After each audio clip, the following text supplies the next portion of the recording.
Hello student, welcome to online classes. मैं संजय कुमार।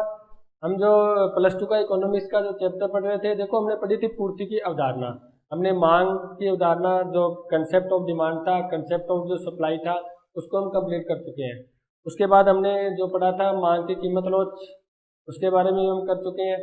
उसके बाद आपके जो नेक्स्ट आगे लेसन आता है वो आता है उत्पादन फलन। ये उत्पादन फलन क्या होता है? देखो, उत्पादन से संबंधित बात हो रही है, क्योंकि आपको बताया था वेस्टी के अंदर आप यही पढ़ने वाले हो, मांग, सप्लाई, उत्पादन। उसके बाद उसके बाजार के अंदर जो कीमत का नियंत्रण, क्योंकि वेस्टी अर्थशास्त्र को हम कीमत सिद्धांत भी बोलते हैं। ठीक है। देखो, उत्पादन फलन अगर मैं इसको एक सिंपल सी बात में लिखूं, एक बिल्कुल इसकी सामान्य सी अगर मैं इसकी लाइन लिखूं, तो मैं क्या लिखूंगा? मैं ये लिखूंगा, जो उत्पादन के साधन है, उत्पादन के साधन जैसे आप बात करते हो श्रम की, पूंजी की, भूमि की, तकनीक होती है, या जो साहसी होता है, साहसी वो होता है जो उद्यमशील, उद्यम करता है, यानी उद्यमी होता है जो उत्पादन करता है, जो पैसा इन्वेस्ट करता है, निवेश करता है बाजार में उत्पादन के लिए। देखो, उत्पादन के साधन वो तो होते हैं, क्योंकि एक उत्पादन करने के लिए कोई एक साधन तो कर नहीं देगा। मशीनें भी चाहिए, श्रमिक भी चाहिए, कच्चा माल भी चाहिए, उसके बाद इंजीनियर भी चाहिए मशीनों को चलाने के लिए। वहाँ पर चौरासी स्टेशनरी, अपने बाबू, सब कुछ वहाँ पर हमें चाहिए। यानी टोटल जो होते हैं वो उत्पादन के 84 तक उत्पादन के साधन ही होते हैं। वो उनका उत्पादन में कुछ ना कुछ रोल होता है, भूमि होती है, वातावरण होता है, वो भी होता है। क्योंकि आपने देखे होंगे कि कोई भी उद्योग लगता है ना, वो उद्योग वातावरण को, वहाँ पर पानी की सुविधा को, बिजली की सुविधा को देख कर ही वहाँ पर लगाया जाता है। ठीक है। बाजार की सुविधा को, सड़कों की सुविधा को, परिवहन की सुविधा को, हर चीज देखी जाती है। वो टोटल उत्पादन के साधन ही होते हैं। तो यहाँ पर हम मेन में ले लेते हैं, जैसे श्रम है, पूंजी है, भूमि है, तकनीक है, साहसी है, जो टेक्नोलॉजी वगैरह ले लिया हमने। उत्पादन के साधन वह उत्पादन के मध्य जो मात्रात्मक संबंध होता है, क्या होता है?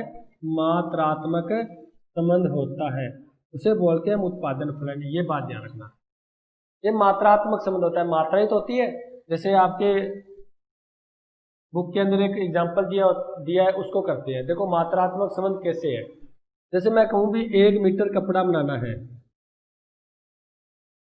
1 मीटर हुआ ही नहीं हुआ, ये भी मात्रा दी गई है। कितनी मात्रा दी गई है? 1 मीटर कपड़े की मात्रा। ये 1 मीटर में कपड़ा बनाना है, तो इसके लिए हमें एक तो श्रमिक चाहिए, हम ले लेते हैं 10,000 की। एक हमें मशीन चाहिए, और 20 बाई 20 की हमें भूमि चाहिए।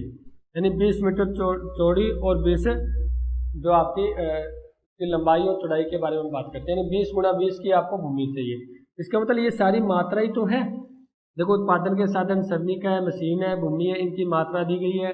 ये एक श्रमिक, 10,000 की मशीन, और 20 × 20 के अंदर हमारी क्या है? भूमि। इधर कपड़ा बनेगा, वो 1 मीटर बनेगा, ये भी मात्रा ही है। इसका मतलब ये जो मात्रात्मक संबंध होता है उत्पादन के साधन और उत्पादन में, उसको हम क्या बोलते हैं? उत्पादन फलन कहते हैं। देखो, आपने पूर्ति के बारे में पढ़ा था ना। इसके पीछे वाले जो 5वां आपका लेसन था, कंसेप्ट ऑफ सप्लाई की बात की थी हमने, पूर्ति की बात की थी, पूर्ति की उदाहरणा पढ़ी थी। उसके अंदर हमने एक बात पढ़ी थी कि पूर्ति किसके कारण बढ़ती घटती है। हमने कहा था वस्तु की सेवा कीमत होती है। वस्तु की कीमत यदि बढ़ेगी तो एक उत्पादक को लाभ होगा, और लाभ अधिकतम करने के लिए वो क्या करेगा? उत्पादन या पूर्ति को बढ़ाएगा। सिंपल सी बात है। और जब उसकी कीमत कम होगी तो वो पूर्ति को घटाएगा, यानी पूर्ति कम करेगा। ये हम पूर्ति के नियम में पढ़ चुके हैं। फिर जब वस्तु की कीमत बढ़ती है तो उत्पादक पूर्ति को बढ़ाता है, और जब वस्तु की कीमत घटती है तो उत्पादक पूर्ति को कम करता है। यानी ये जो प्रत्यक्ष संबंध होता है, दोनों ही बढ़ते हैं और दोनों ही कम होते हैं। ठीक है। यानी क्यों? क्योंकि उत्पादक को जैसे ही कीमत बढ़ती है तो उसको लाभ होता है, और कीमत घटती है तो उसको हानि होती है। ऐसी स्थिति में पूर्ति को कम ज्यादा करता है। वो तो आगे पूर्ति संबंधित, यानी उत्पादन से संबंधित। अब बात आती है भी उत्पादन फलन क्या होता है। लेकिन उत्पादन फलन करने से पहले हम सिर्फ एक फलन का अर्थ कर लें। भी सर, आपने उत्पादन का तो सबको ही पता है, जो पूर्ति होती है, जो उत्पादन किया जाता है एक उत्पादक के द्वारा, ये तो बात क्लियर हो चुकी है। लेकिन बात आती है फलन क्या होता है। सर, इस उत्पादन फलन तो लिख दिया हमने, फलन का अर्थ क्या लिखेंगे हम? ठीक है। तो देखो वैसे तो मैं आपको बता चुका हूँ उत्पादन के साधन व उत्पादन के मध्य जो मात्रात्मक संबंध को बताता है ये उत्पादन के साधन और उत्पादन के मध्य मात्रात्मक संबंध को परिभाषित करता है। और मात्रात्मक संबंध कैसे, इसके लिए हमने एक उदाहरण भी लिया है। तो मात्रा बताती है भी 1 मीटर कपड़ा चाहिए, मात्रा बताती है उसके लिए हमें एक सरनी की आवश्यकता है, मात्रा बताती है 10,000 रुपये की हमें एक मशीन भी चाहिए, और मात्रा बताती है 20 × 20 के अंदर हमें क्या चाहिए, एक भूमि भी चाहिए। तब जाके हम 1 मीटर कपड़े का उत्पादन कर पाएंगे। ठीक है, अब हम सिर्फ और सिर्फ फलन की बात करते हैं। इसको हम छोटे से एग्जाम्पल से भी समझेंगे। फलन की बात करते हैं। फलन क्या होता है, देखो ध्यान रखना, फलन क्या होता है। फलन होता है जो आपका स्वतंत्र चर व आश्रित चर के मध्य जो फलनात्मक संबंध होता है।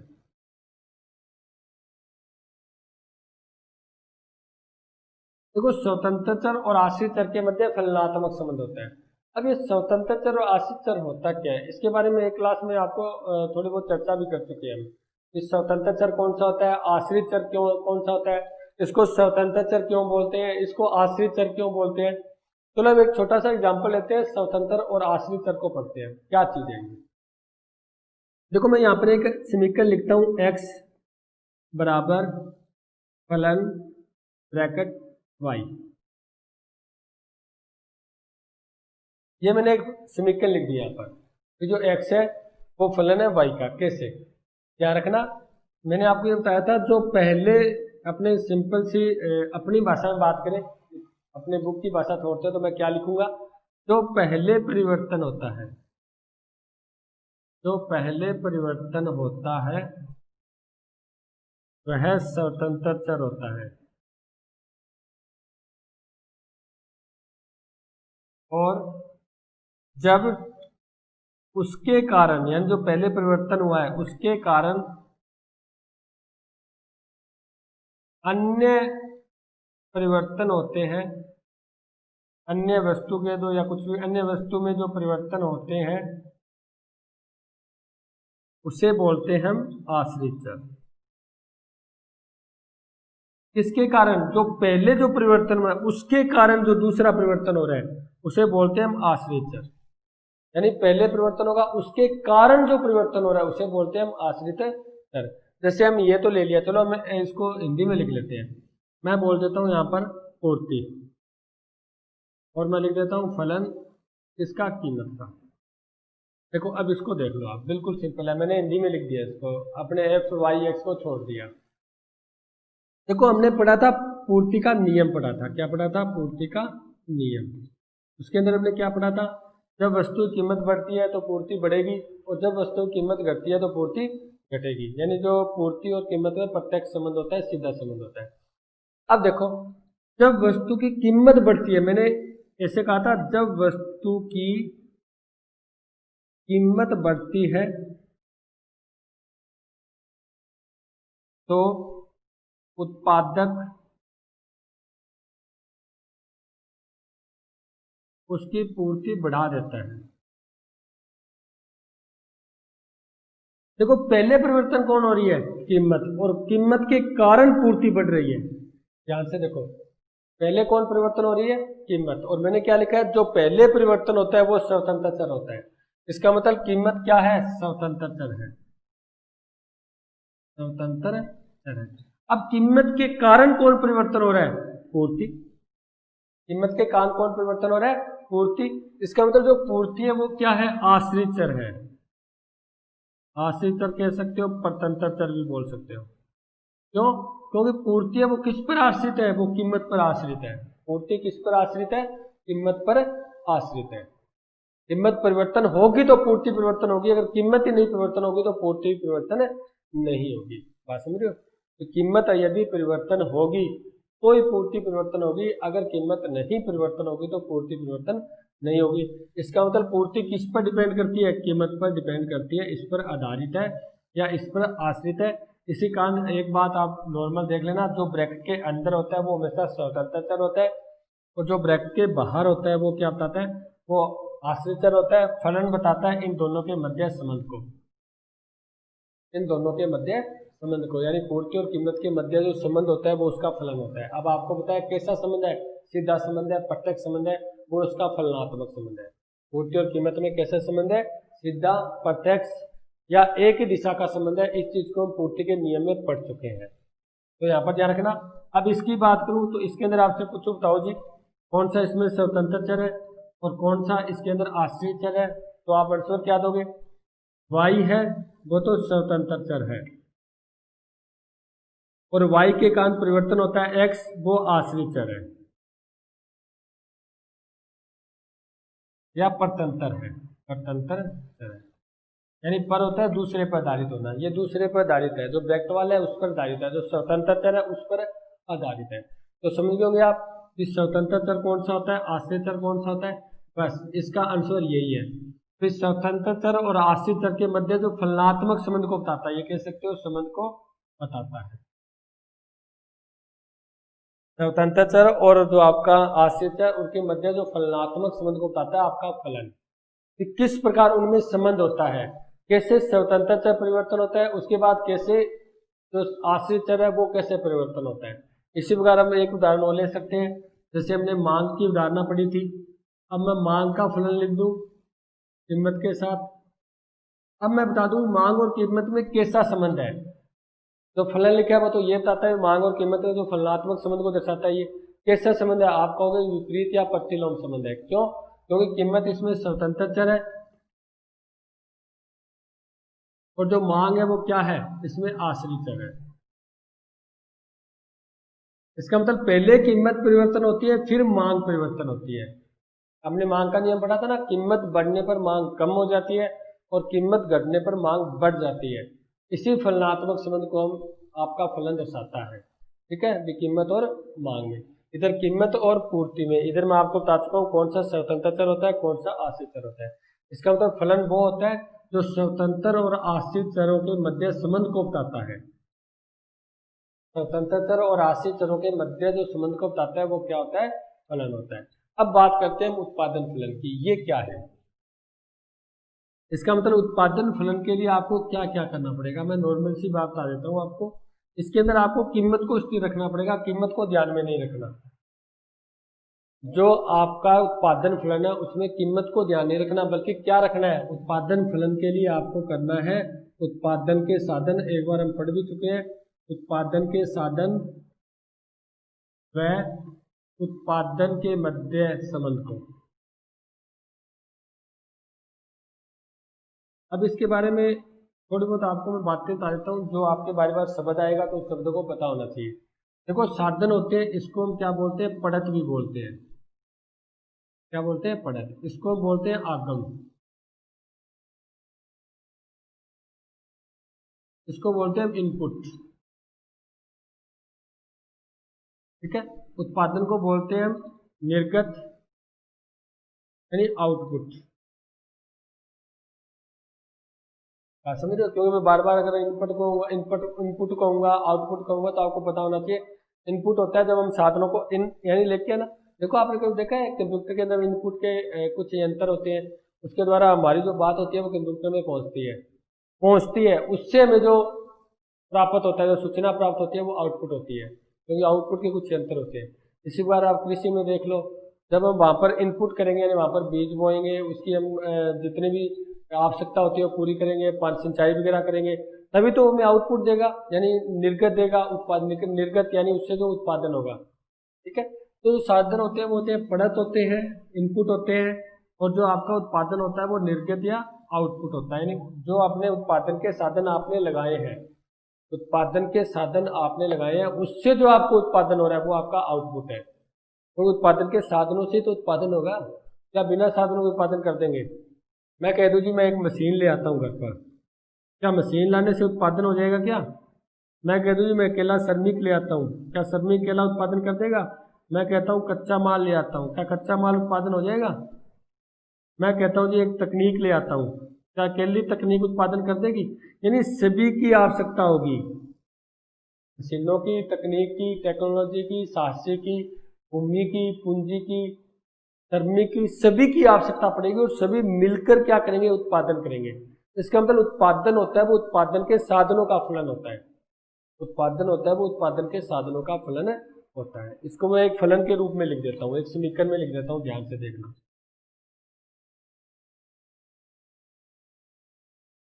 मैंने एक समीकरण लिख दी, उत्पादन बराबर फलन। मैंने लिख दिया फलन किसका है, भूमि, श्रमिक, पूंजी, तकनीक, साहसी, यानी बहुत हो सकते हैं सभी उत्पादन के साधन। मैंने ये समीकरण लिख दी। इसका मतलब आपको ये क्या बता रहा है, उत्पादन के साथ उत्पादन फलन में अगर आपसे पूछूंगा उत्पादन के साधन क्या होते हैं, जानना स्वतंत्र चर होते हैं। अगर आपसे प्रश्न पूछा जाए उत्पादन फलन में उत्पादन के साधन होते हैं तो आप आंसर दोगे स्वतंत्र चर होते हैं। क्या होते हैं, स्वतंत्र चर होते हैं। और उत्पादन फलन में जो उत्पादन होता है वो क्या होता है, आश्रित चर होता है। क्योंकि उत्पादन किस पर डिपेंड करता है, उत्पादन के साधनों पर ही तो करेगा भाई। तो अगर आप उत्पादन के साधन ज्यादा ले आए तो उत्पादन ज्यादा हो जाएगा, अगर आप उत्पादन के साधन कम लिए तो उत्पादन कम हो जाएगा। यदि उत्पादन के साधन एक मतलब मान सकते हो एक्सपीरियंस है, अनुभव है उनको उत्पादन करने का, ठीक है, यानी योग्यता है उनमें, अगर उनमें योग्यता है, ईमानदारी है, वो अच्छा उत्पादन अच्छा कार्य करते हैं तो उत्पादन बढ़ेगा। यदि आप उत्पादन के साधन को, जैसे श्रमिक है वो आलसी है, काम नहीं करना चाहता या उसके पास अनुभव नहीं है, ठीक है, तो ऐसी स्थिति में तो उत्पादन घटेगा। इसका मतलब यही है जो उत्पादन को निर्धारित करता है, यही है जो उत्पादन को निर्धारित करता है।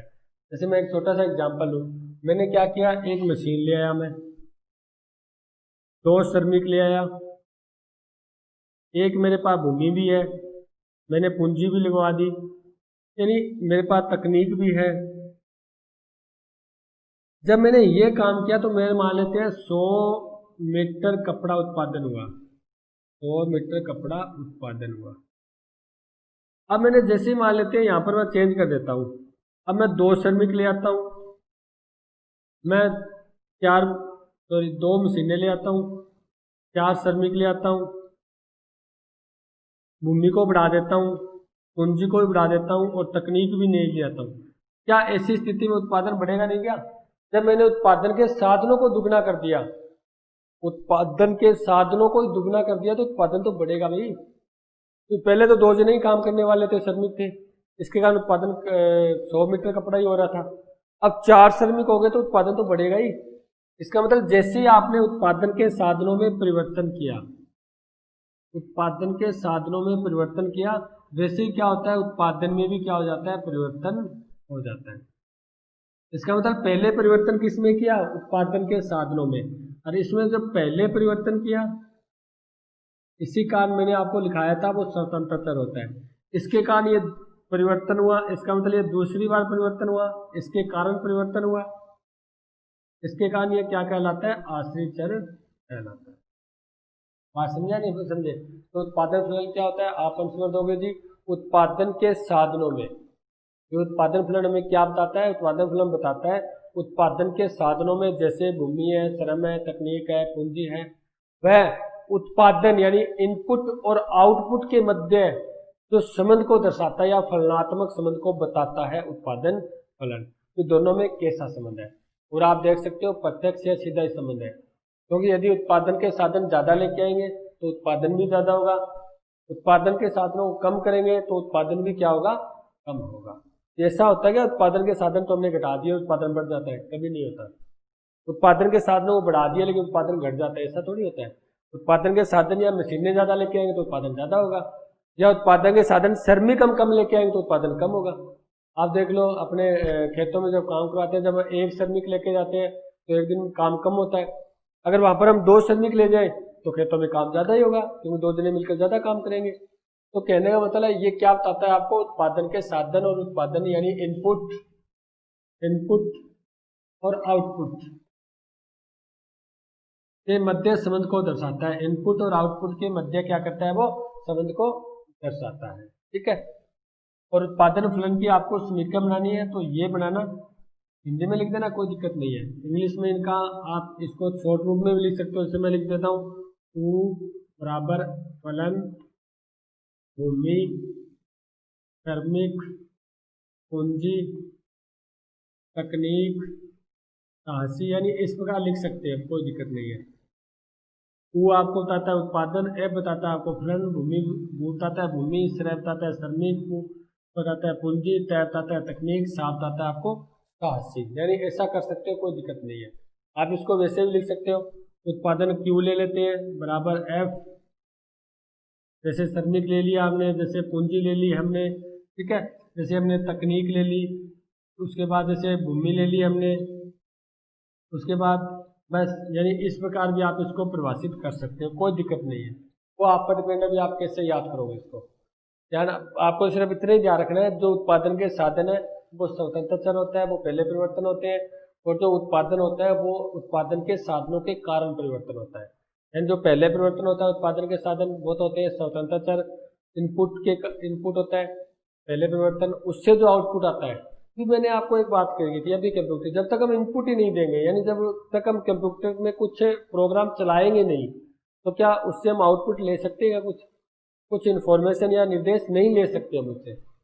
जब हमको कोई भी कंप्यूटर में कोई भी चीज चाहिए, हमें जैसे मान लो जोड़ ही करना है, उसके अंदर योग करना है, तो सबसे पहले हमें जितने संख्याओं का योग करना है वो संख्याएं उसको देनी तो पड़ेगी ना, तब जाके हमें क्या देगा वो, एक योग करके हमें वो संख्या बता देगा भी इसकी टोटल कितना है।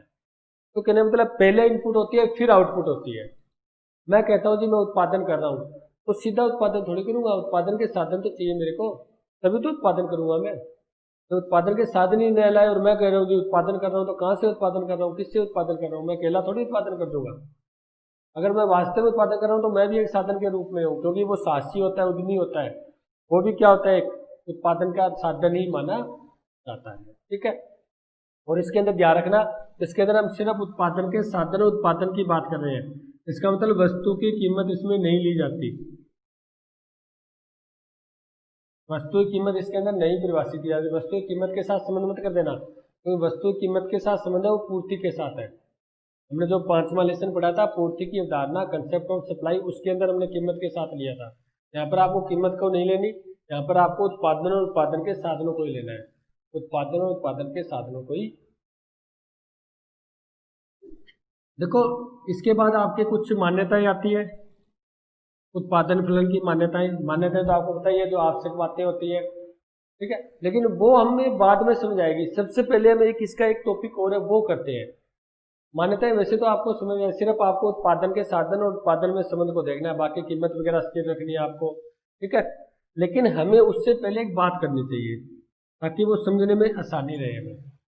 तो मैं आपको यहाँ पर बताता हूँ, जो उत्पादन फलन है उसको समय के अकॉर्डिंग, यानी समय के अनुसार दो भागों में बांट सकते हैं। उत्पादन फलन को समय के अनुसार हम दो भागों में बांट सकते हैं। कौन कौन सा? देखो एक तो होता है अल्पकाल और एक होता है दीर्घकाल। देखो वैसे तो 4 काल की बात होती है, मैं यहाँ पर लिख देता हूँ अलग, अति अल्पकाल, अल्पकाल, दीर्घकाल और चौथा होता है अति दीर्घकाल। देखो ये तो जो अवस्थाएं होती है ये होती है काल्पनिक अवस्थाएं, व्यवहारिक ये होती है, ये काल्पनिक होती है, यानी अति अल्पकाल बहुत कम समय का होता है, बहुत ही कम समय।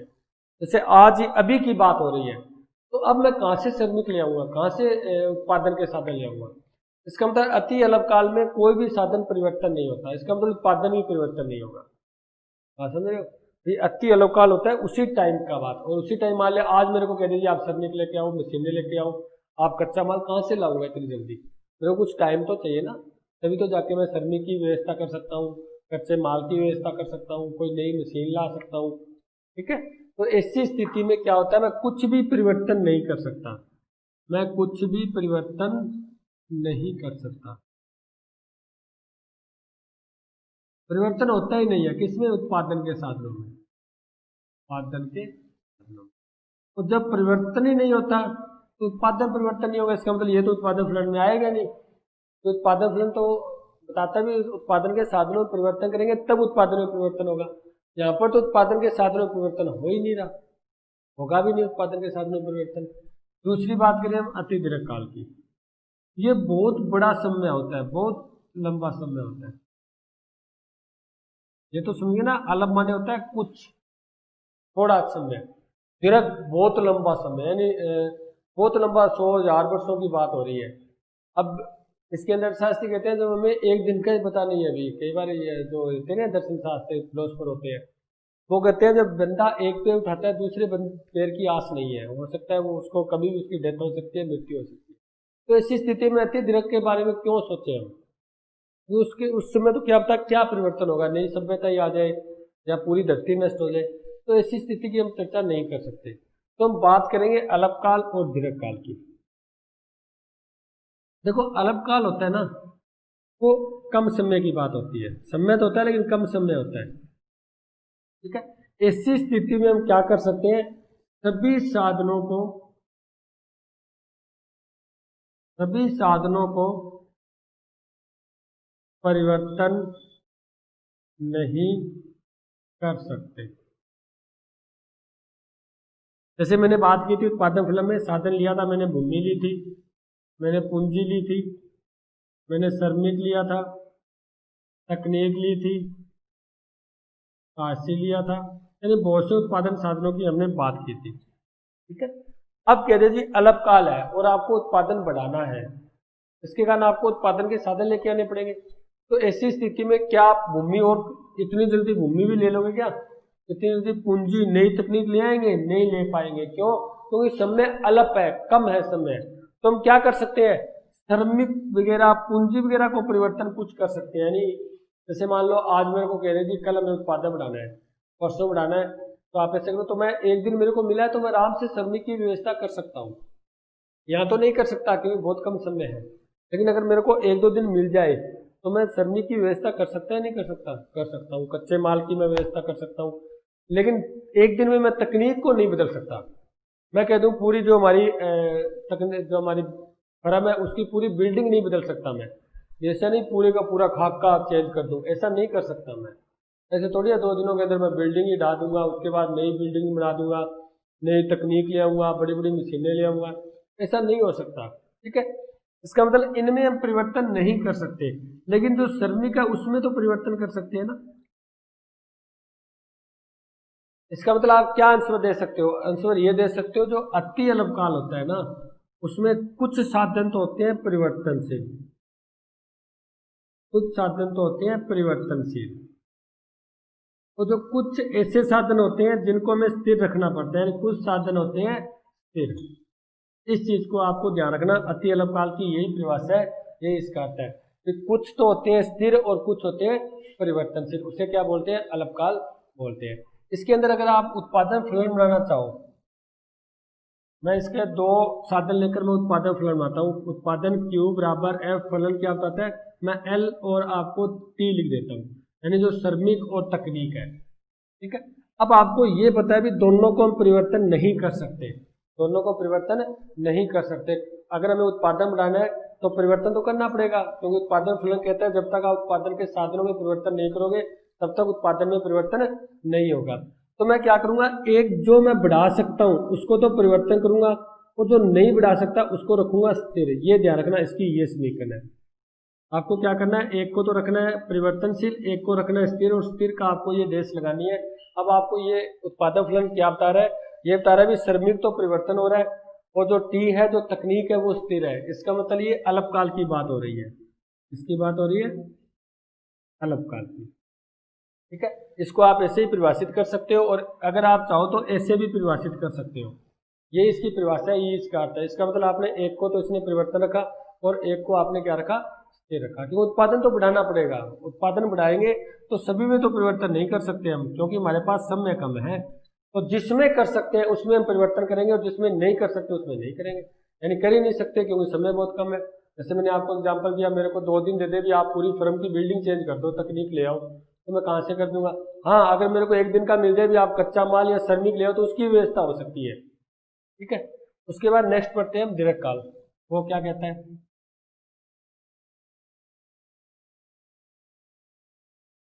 दूसरा आपका आता है दीर्घकाल के बारे में। इसका मतलब ये लंबा समय, दीर्घ की बात हो रही है, अधिक समय की बात हो रही है। और जब हमें पूरा समय मिल जाए और पूरे समय के दौरान हमें ये कहे जी आप पूरा बिल्डिंग चेंज करनी है, आपको पूरे जो भी तकनीक है, मशीनरी है, सबको चेंज करनी है, तो हम आसानी से कर सकते हैं क्योंकि हमारे पास 5-10 साल का समय है। देखो जब अति अल्पकाल था उसमें तो बिल्कुल समय नहीं था, तो उसके अंदर तो हम कुछ परिवर्तन कर ही नहीं सकते थे। अल्पकाल था उसमें कुछ हमें 1-2 दिन का टाइम दे दिया तो हम उसके अंदर आसानी से कुछ साधनों में परिवर्तन कर सकते हैं। दीर्घकाल में बहुत ज्यादा टाइम दे दिया तो ऐसी स्थिति में हम क्या कर सकते हैं, सभी साधनों में परिवर्तन कर सकते हैं, सभी साधनों में परिवर्तन कर सकते हैं। और सभी साधनों में परिवर्तन कर हम क्या कर सकते हैं, अपने उत्पादन में भी परिवर्तन कर सकते हैं, उत्पादन में परिवर्तन कर सकते हैं। ये है आपका दीर्घकाल। अब दोनों के अर्थ समझिए ना। अल्पकाल जिसमें कुछ साधन स्थिर होते हैं और कुछ होते हैं वो परिवर्तनशील होते हैं, यही अल्पकाल। और अल्पकाल ध्यान रखना, आगे जैसे हम उत्पादन के बारे में पढ़ेंगे, उत्पादन की लागत पढ़ेंगे, उत्पादन का आगम जो आउटपुट है उसको पढ़ेंगे हम। उसके अंदर आपको अल्पकाल और दीर्घकाल आपको बार बार आपके पास आएगा, इनपुट आउटपुट। तो यहीं पर हम इसको कंप्लीट परिभाषित कर देते हैं ताकि बाद में आए तो हमें किसी प्रकार की समस्या पैदा ना हो।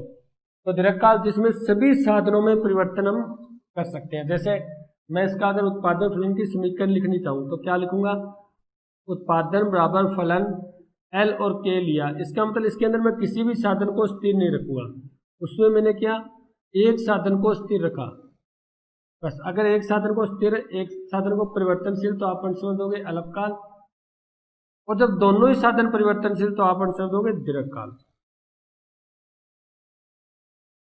ठीक है, यानी इस समीकरण को हम कंप्लीट कर सकते हैं। समीकरण के द्वारा भी हम क्या कर सकते हैं, इसको परिभाषित कर सकते हैं। आपको थ्योरी पढ़ने की जरूरत ही नहीं है। अगर आपको ये 2 समीकरण याद होगी ना तो आप इसका मतलब कंप्लीट कर सकते हो। ठीक है, तो हाँ इसको हम टी ले लेते हैं, तकनीक ले लेते हैं। तो एक को तकनीक को मैंने स्थिर रखा, श्रमिक को परिवर्तनशील रखा, तो अल्पकाल। तकनीक को मैंने और श्रमिक दोनों को ही मैंने परिवर्तन रखा, इसका मतलब किसकी बात हो रही है, दीर्घकाल की बात हो रही है। ठीक है, तो यहाँ तक जो हमने पढ़ा वो उत्पादन फलन के बारे में पढ़ा। इसको मैं एक बार और आपको सिंपल सी लाइन में बता देता हूँ। देखो जो फलन होता है वो क्या बताता है, स्वतंत्र चर व आश्रित चर जो मध्य जो फलनात्मक संबंध होता है इसको बताता है आपका फलन। जैसे हमने बात की थी x बराबर फलन y, इसके अंदर बताया था आपको मैंने सिंपल सी लाइन में, जो पहले परिवर्तन होता है उसको आप ब्रैकेट में रखना है यानी स्वतंत्र चर के रूप में रखना है। उसके बाद जो उससे परिवर्तन होता है उसको आप आश्रित चर में रखना है। जैसे हमने बात की थी जो पूर्ति की, उसके अंदर मैंने आपको बताया था ये कीमत का फलन होता है। इसका मतलब इसमें पहले कीमत परिवर्तन होती है फिर पूर्ति परिवर्तन होती है। हमने मांग की बात की थी, ये भी कीमत का होता है। इसका मतलब पहले कीमत होती है फिर मांग परिवर्तन होती है। इसका मतलब जो ब्रैकेट में होता है वो तो होता है स्वतंत्र चर और उससे जो प्रभावित हो रहा है वो होता है आश्रित चर। उसके बाद हम पूरे उत्पादन फलन की बात करें तो इसके अंदर आप क्या पढ़ोगे, उत्पादन के साधन, और इसको मैंने बताया था पढ़त भी बोलते हैं, इनपुट भी बोलते हैं या आगम भी कहते हैं इसको। ठीक है, उत्पादन के साधन वह जो उत्पादन है इसको हम बोलते हैं निर्गत और आउटपुट, क्योंकि ये शब्द आपको बार बार मिलेंगे तो पता होना चाहिए। उत्पादन के साधन वह उत्पादन के मध्य जो फलनात्मक संबंध होता है उसको क्या बोलते हैं, हम उत्पादन फलन कहते हैं। उसके आधार पर हमने क्या किया था, एक समीकरण भी बनाई थी। क्या समीकरण थी हमारी, जैसे मैं उत्पादन की समीकरण बनाना चाहूँ, आपको प्रश्न आ जाए भी आप ऐसे करो उत्पादन फलन की एक समीकरण बताओ, एक एग्जाम्पल दो, तो आप क्या बताओगे, उत्पादन बराबर फलन भूमि पूंजी तकनीक राशि कह सकते हो आप, श्रमिक, यानी उत्पादन के अंदर बहुत से साधनों का रोल होता है क्योंकि एक व्यक्ति उत्पादन नहीं कर सकता। उन जितने भी साधन होते हैं उन साधनों का साधन होते हैं वो तो होते हैं स्वतंत्र चर, और उससे जो उत्पादन परिवर्तन होता है, जो वस्तु परिवर्तन होती है उसे बोलते हैं हम आश्रित चर। और परिवर्तन कौन हो रहा है, उत्पादन। तो अब आपसे ये प्रश्न पूछे तो उत्पादन फलन में स्वतंत्र चर कौन होता है? तो आप आंसर दोगे जी उत्पादन के साधन जैसे भूमि है, श्रमिक है, पूंजी है, वो होते हैं जी। अगर आपसे प्रश्न पूछे उत्पादन फलन के अंदर आश्रित चर कौन सा होता है, आप कहोगे जी उत्पादन होता है, जो आउटपुट होता है, जो निर्गत होता है, वो क्या होता है? आश्रित चर होता है। ठीक है डियर स्टूडेंट, यहाँ तक हमने उत्पादन फलन उसको समीकरण के द्वारा, उसको एक थ्योरी के उसकी परिभाषा अर्थ हमने पढ़ लिया है। अब आप आगे जो नेक्स्ट वीडियो में हम पढ़ेंगे वो पढ़ेंगे उत्पादन फलन से संबंधित आपके जो आपके सिद्धांत या आप कह सकते हो नियम दिए हुए हैं, जिसके अंदर एक तो पढ़ोगे आप परिवर्तनशील अनुपातों का नियम जो आपका अल्पकाल का है, एक पढ़ोगे आप स्थिर अनुपातों का नियम जो दीर्घकाल का है। क्योंकि अल्पकाल और दीर्घकाल हम पढ़ चुके हैं। अल्पकाल में कुछ साधन स्थिर होते हैं, कुछ परिवर्तनशील होते हैं, दीर्घकाल में सभी साधन परिवर्तनशील होते हैं। उन दोनों के आधार पर आपको एक सिद्धांत पढ़ना पड़ेगा। अल्पकाल का आएगा वो आएगा परिवर्तनशील अनुपातों का नियम, और जो दीर्घकाल में जो सिद्धांत पढ़ोगे वो पढ़ोगे स्थिर अनुपातों का नियम। ये हम नेक्स्ट वीडियो नेक्स्ट क्लास में करेंगे। Thank you.